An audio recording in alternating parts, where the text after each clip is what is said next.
Hello, and welcome back to Star Wars Minute. It's the daily podcast where we analyze, scrutinize, and celebrate the Star Wars movies, 1 minute at a time. I'm Pete the Retailer from PeteTheRetailer.com. They call me Alex Robinson from AlexRobinson.fun. And I'm Chrysanthe Tan from ChrysantheTan.com. Yeah, welcome back, Chrysanthe. And today we're back to talk about minute 18. Minute 18 of Star Wars, episode, I would say 9. Sure. The Rise of Skywalker. The final countdown. Minute 18 starts with Leia saying no and ends with Finn saying when. So his cup runneth over. This is where I noted, we've already talked about it a little bit, but this is where I really kind of noted the one-sided Leia conversation, is that they really kind of, they put it a lot on Rey here for her to do the heavy lifting as far as talking about the motivation and what's going on. Yeah. Which, again, they worked with what they had. So, it's basically her, like, Rey being like, hey, look, and I want to do this and this, and I know, like, you won't approve, and, like, cut to Leia just being like, no. Like, it'd be funny if they just had the same, like yes or no, like, like a soundboard. Well, this goes back Right. to, like, the trust that might have with the franchise at the time of viewing this, where we know the general strokes of a master not wanting their student to go off yet. And so Right. we can kind of fill in gaps of what might be behind that no. Right. It's such a short thing that she says that it does take some reading into it, or, a lot novelizationing. But this only works because it's the 9th movie in a saga that has already previously established, this type of event really clearly in The Empire Strikes Back, particularly. Right. Yeah. Yeah, it's this is one of those things I think in the novelization. It's like, and when Leia said no, she was really thinking this, and it's like, okay, well, Yeah. I appreciate that she what wasn't you're ready, doing, blah, but- blah, blah. Right. Yeah. Yeah. Alex. I just had a question about the I don't understand why Rey is going on this mission. Like, they said the emperor is attacking tomorrow, basically. Like, what? Right. So she's going to set off to find a legendary planet that no one knows where it is, and then do something in 16 hours that's going to make a difference? I mean, as opposed to what? As opposed to, like, helping prepare for the attack or the defense or whatever it is the rebels are doing? I don't know how they're responding to Palpatine's plan, but it seems like it's like saying, oh, there are bombers on their way over here. I need you to go to Asia and figure out where these bombers came from and see if you can figure out it's a kooky plan. And also, Look, there's gonna be a big why didn't flood. Luke say anything about thinking the Emperor was alive this whole time? Why didn't the Emperor, and hey, Rey, when you go back to civilization, make sure you give him this book because it tells where you can find Palpatine. Well, no, he didn't know that Palpatine was there necessarily. He just knew Exegol, which was legendary before. The reason why Palpatine is there, because it's a legendary Sith planet that's hidden and all that. Yeah, but Luke Okay. didn't finish the mission that he was Right. on. So had he gotten there, had he figured it out, he would have gotten there and been like, oh, hey, look, there's some Palpatine clones and stuff. But he wasn't looking for it because he thought Palpatine was there. He was just looking for it because He just happened to be looking. He was looking for Exegol, and now they know that Palpatine is on Exegol because Hux told them that. But I still think if they don't know where it is, it would take her at least. Like, how is she going to find out where it is? I don't know. It just seems She's like gonna have to find a dagger and stuff. Yeah. Yeah, I guess so. Anyway. Right. But I mean, as I said, like, as opposed to what? You know what I mean? There's nothing they can do. As opposed to, like, getting in a this. ship and helping to defend? But there's no point in defending. They have, like 24 ships or something like that versus hundreds of Star Destroyers. Yeah. So it's just like, well, we'll just get ready for when Rey finds what we need. and then we'll be able to do something. But there's no alternative to, But if she goes to Exegol and all the ships from Exegol are now currently attacking the galaxy, what is she going to accomplish on Exegol? I think she has a force feeling about it. Okay, well, there you go. A wizard did that. I get it. Right. But she's also fine. I mean, they end up there. Yeah. The way that the movie plays out, she finds it, goes there, reports back, okay, here's where it is. Then she gets there first to try to help take out Palpatine, and then everybody shows up. Yeah. And takes out destroys the Final Order before it can leave. Spoiler alert for the rest of the movie, everybody, but takes out the Final Order before they can even leave Exegol. So that's what she can do is what happens. Right, before they can go out to all the free worlds or whatever. Right. It just takes place locally on Exegol. But also, I feel like it's great everyone is getting ready to defend and do whatever they can because they're not going to give up, etc. But Rey is probably the only person who has possibly the ability to move the needle in a really big way, like maybe stop something at the source, or she can do something that other people can't. She won't necessarily achieve it, but they kind of need this like Hail Mary. Yeah, I guess it's only one person, so sure, send her off. She probably won't succeed, but who knows? She might, and I guess she might take out some of the Sith. She might be able to take out like way more. I don't know.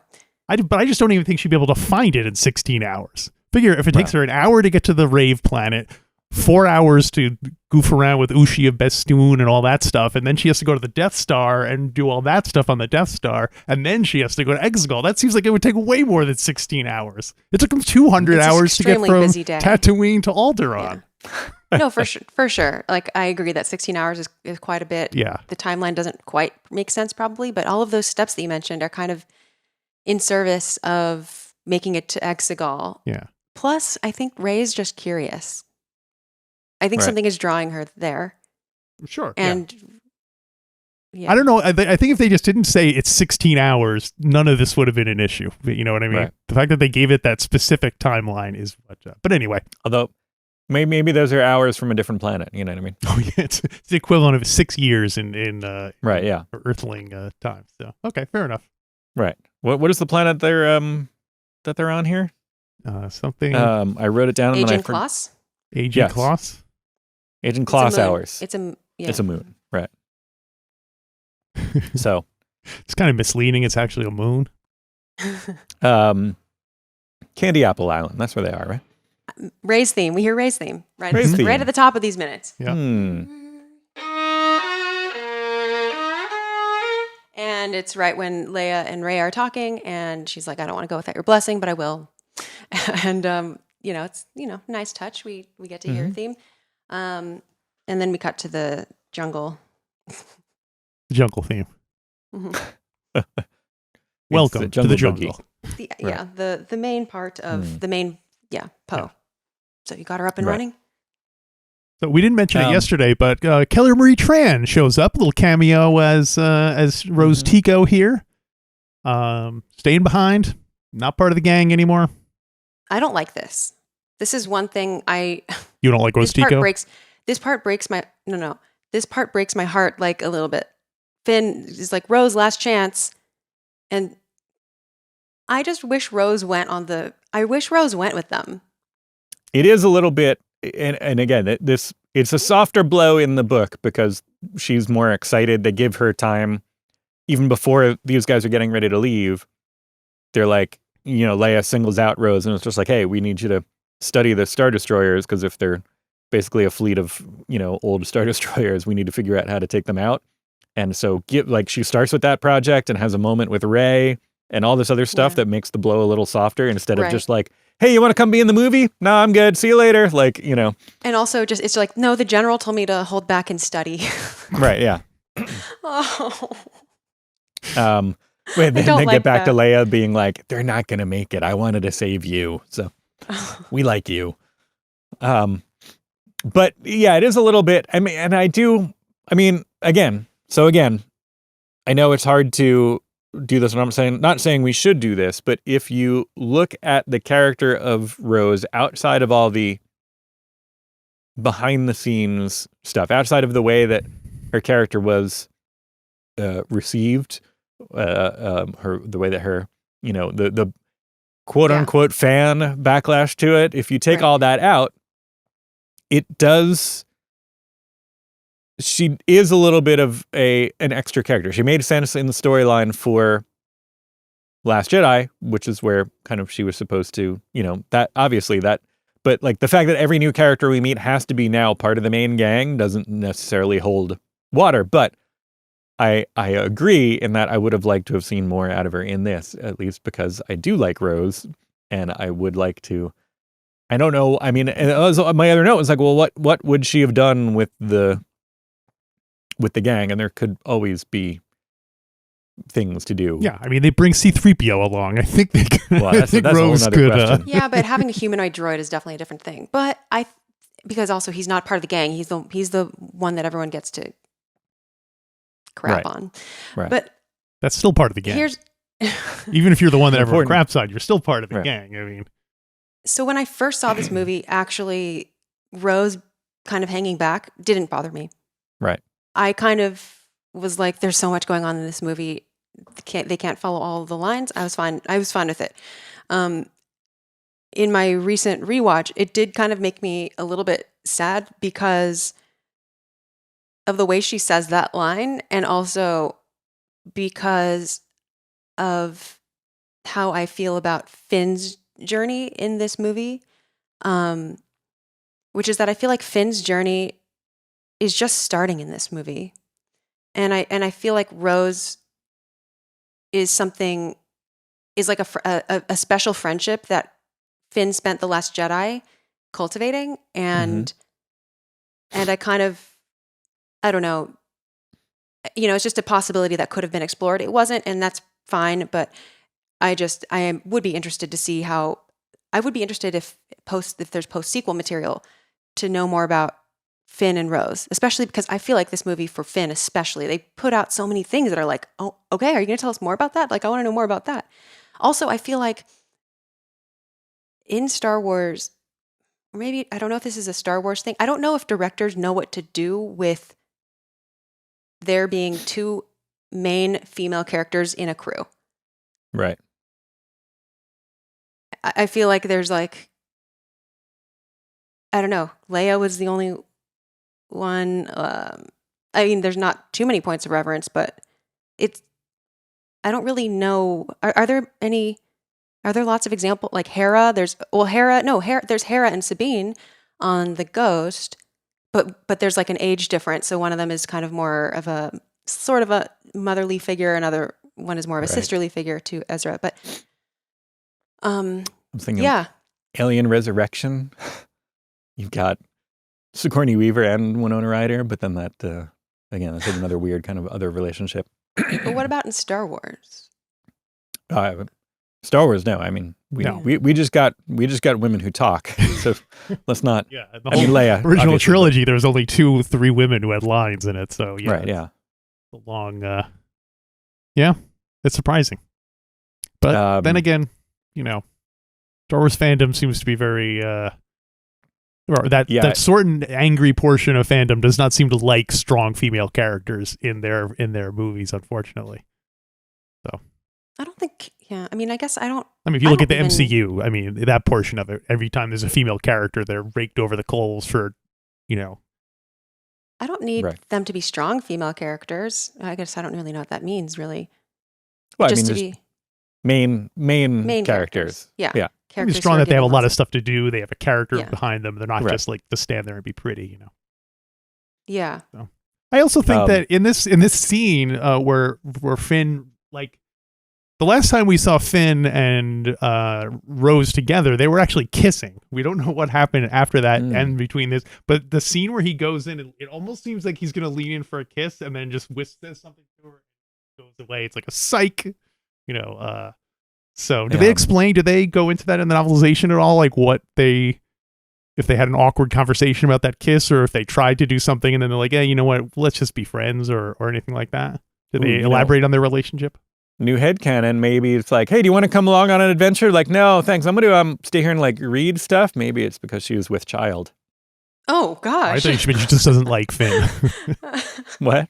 I thought she Yeah, just doesn't maybe. like Finn. I mean, Right. Yeah. And Maybe Finn does that's more spend this like it. movie also trying to tell Ray something. I was very. There were so many like things being. There was so much energy, interpersonal energy being thrown to so many people in this Mhm. movie. I actually kind of liked that chaos, and I liked that it wasn't kind of clear cut. But yeah, I guess those are my feelings about Rose. Her theme also completely absent from this movie. But interestingly, this like kind of new theme that pops in is kind of reminiscent of Rose's theme. It's like the friendship theme. The dee dee dee dee dee dee dee dee dee. It's kind of like a sweet like friendship theme, you know. Right. friendship. Well, I'm trying to think of what, like maybe, and again, is that matching the Last Jedi breakdown too much? But like, the Last Jedi breakdown, everybody, you get a banjo. But the, you know, I think having a different, and there's already a lot going on in this movie, but having maybe split off one of the elements, one of the things that they have to do here, instead of just having it be the whole gang go from step A to step B to step C. If you could branch off and have Rose and Finn go off and do one of those things, and maybe Beaumont Kin, and maybe R2D2, who's also suspiciously not very much in this movie.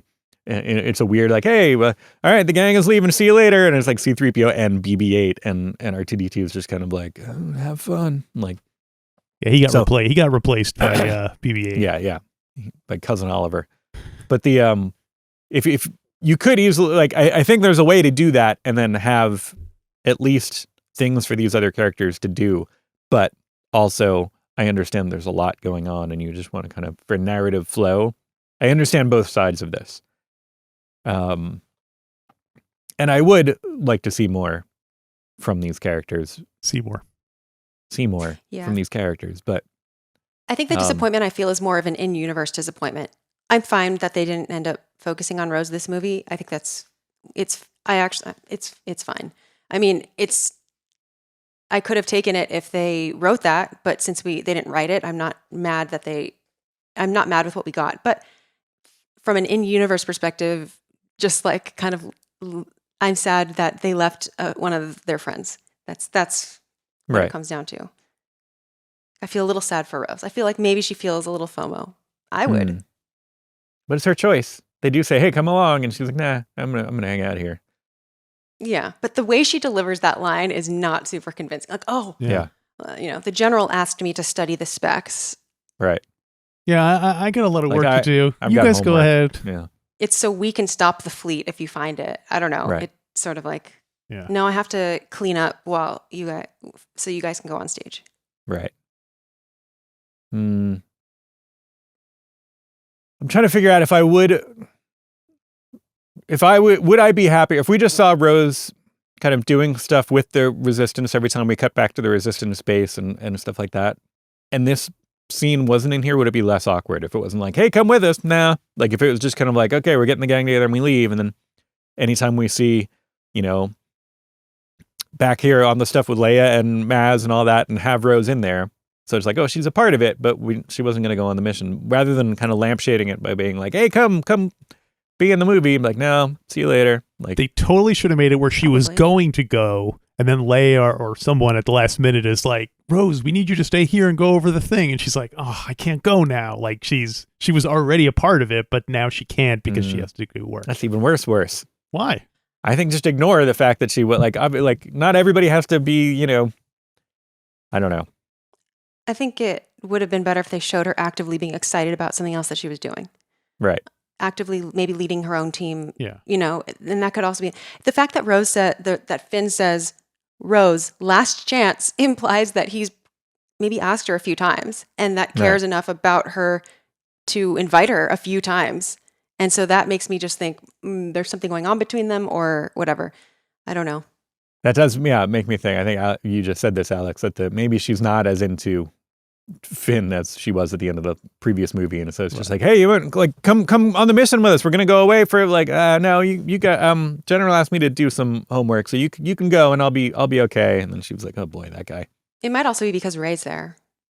No, but she has a whole moment, like hugging and That's moment true. with Rey in the novelization. I don't remember if we hear Rose's perspective though. In the novelization, Rey's like, I always like being around Rose, blah blah blah blah. Right. And Rose is just like, who is this again? Which one was this? Is this Luke? I don't remember. I don't know. Luke. Maybe Rose just doesn't like to hang out in groups, which is fine. I understand that too. Also, yeah, totally get that. He's more of a tech nerd. Well, hey, speaking of shifting gears for a second, and going back to our old friends in the Rise of Skywalker visual dictionary, one thing I'm surprised at is they invented a lot of cool aliens who work for the rebellion, and we see almost none of them in these scenes. It's on, if you go to page 94 of the visual dictionary, 94. There's like, look at all these people in here. There's like 100 cool aliens working for the rebellion. And yet none of them, we don't see Wizich Mazer or Twilope Nur or any of these characters. Oh, we did see Twilope Nur. Did we? Yeah, we talked about Twilope Nur, I think, last week. Okay. But, well,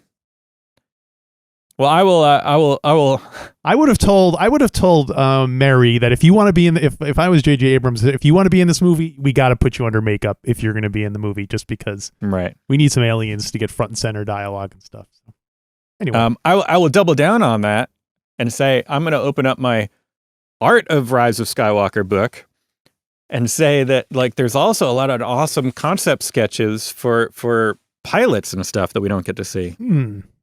Like there's a whole batch of Resistance neat. There's like a lady who looks kind of like Biggs, and lady who looks like Biggs. Yeah, without the mustache though. And a bunch of cool aliens and droids and all kinds of stuff. And apparently, so early on, the script called for a huge crowd of pilots to enter the rebel base. There's be a mix of creatures, flight-suited pilots, and freelancers, all answering the call. Freelancers of the Resistance. Freelancers. They're getting paid for that. So I think maybe the origin of both of these was look at this. There's some cool kind of stuff that looks almost like Mobius kind of designs.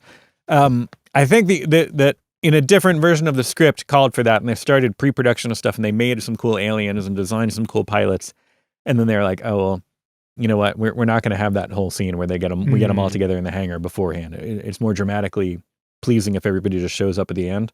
So maybe then they axe them, and then they're like, oh, let's just have them running around in the background. All the ones that we already made, let's put those running around in the background. Right. So just because I understand it doesn't mean I don't like it. I would like to see all those pilots and creatures, but agreed. Hey, the Forbidden Desert of Pisana. And I do like when they like, I'm trying to think of other places with when they like, it always comes with a kind of qualifying phrase like that. Like the I know in not to take it into part? Well, like it's a sports thing, I think, but they always talk about the frozen tundra of Lambeau Field, I think it is, because it's like, but it really is frozen, right? They talked about that once in a game forever ago, and so now anytime it's cold and they talk about the frozen tundra, so like I think that same kind of a thing where it's just like, oh, the Forbidden Desert of Pisana. It's like I'm trying to think of Earth examples besides that hyperbolic sports one, like Death Valley, the Great Barrier Reef. Yeah, but like you don't ever just say like the reef. Oh, the Great Barrier of Reef. Like something where it's just like. Seems like a nerdy thing to add the full phrase of like, oh, how, like the mighty Chewbacca. Yeah, kind of like the mighty Chewbacca, or the heartbreak of psoriasis, or something, something like that, where it's just like, oh, we have to add in the kind of commercial phrase, kind of florid term. Yeah, right. Yeah. Yeah, I guess why is it called forbidden? Who is it forbidden to? Yeah, I mean, I think that's part of the tourism aspect, right? The Forbidden Desert of Pisana. Come to the Forbidden Desert of Pisana. Wait, why would they Is it invite a big- people to the Forbidden Desert? Because everybody wants, what they can't Right. have. And so it's just like, oh, formerly It's a Forbidden Desert, marketing ploy. Hmm. Right. Thing is, it didn't strike me as a. No, actually, the never mind. The celebration, I guess, does attract visitors. Oh, sure. Yeah. Wait, the rave thing is in the Forbidden Desert? Yeah. That's why it's pure hyperbole. Yeah. It's like going to Burning Man. Maybe they mean Right. Forbidding Desert? No, Hmm, forbidden. No. It's like Forbidden Ranch. Is Or that Forbidden a thing? Planet. Or Forbidden Planet? Oh, like Wait, a what is planet. See? What's Forbidden Ranch? Is that a dressing? Wow, that- Isn't that the name of something? Maybe I think that's what they used to call ranch dressing at Soup Plantation. Rest in peace, Soup Plantation. hmm. I don't know. It just popped into my head. If someone can confirm whether there was a dressing at Soup Plantation / Sweet Tomatoes called Forbidden Ranch, just let me know. It does seem like it's even further than like Hidden Valley Ranch. It's like it's so hidden it's forbidden. Oh, So, maybe like- it was a spin on Hidden Valley Ranch. Could be. Like they couldn't use the It's name even- Hidden Valley. It's not even on the menu. You got to order off menu. It's like a secret menu item. It's like, oh no, give me the Forbidden Ranch. I'm like, oh, okay. The Forbidden You've never been Desserts. to Soup Plantation. Hmm. And you never will. No, I don't. I don't like soup, which is why I never went to Soup Plantation. So There's much more than it's basically a big salad bar. yeah, You don't like that? I don't know, Salad bar is but my favorite cuisine. I remember I miss Wendy's salad bar being a thing. Remember that? Like That was the forever burger ago, no? chain? Yeah, didn't they used to have a salad bar? I Anyway, don't I think know. they might have. turning into a Doughboys episode. Nope. Alone That's all I have with for 18. friends. Alone with friends. It's I like, yeah, love that. She's like, I have to do this alone. He's like, yeah, alone with your friend. Well, I think it just says alone with friends in the movie, in the script or the novelization, right? Alone with your friends. But still, the point remains the same. Yeah, he that- takes what she's saying and he's like, yeah, and throws back a completely different meaning, but in a way that doesn't make it weird. She's like, I need to go Right. alone. Yeah, alone with friends. Not taking no for an answer. Let's go. Right. It's too dangerous, Finn. We go together. The start of the friendship theme plays. 3PO, I wholeheartedly agree. You think Finn's doing that until he hits a button on his like wrist communicator and it plays the friendship theme and he's like, huh? Yeah, we hear it like Friendship. kind of coming through the speakers. Right. I think this is something that separates. I think this is something. This film does a pretty good job at establishing the friendship in this group. Mhm. And The Last Jedi doesn't, because of the fragmented, like similar with like in The Empire Strikes Back, was Luke's separated from the rest of the crew. Finn and Rose are kind of off doing their thing. Poe kind of has his own thing. Rey has her own thing. Here they're together, and they haven't really been together since The Force Awakens. They weren't even together in the Or Force wait, Awakens. no, they weren't even together in The Right, Force yeah. Awakens. Right. So here the establishing their familiarity with these little lines and the delivery of these lines. I don't know. It does a lot of work in like fast tracking my understanding of how much they care about each other, and I think that's something that's really crucial for Rey because of her dark side temptations and sort of all that she goes through in this film.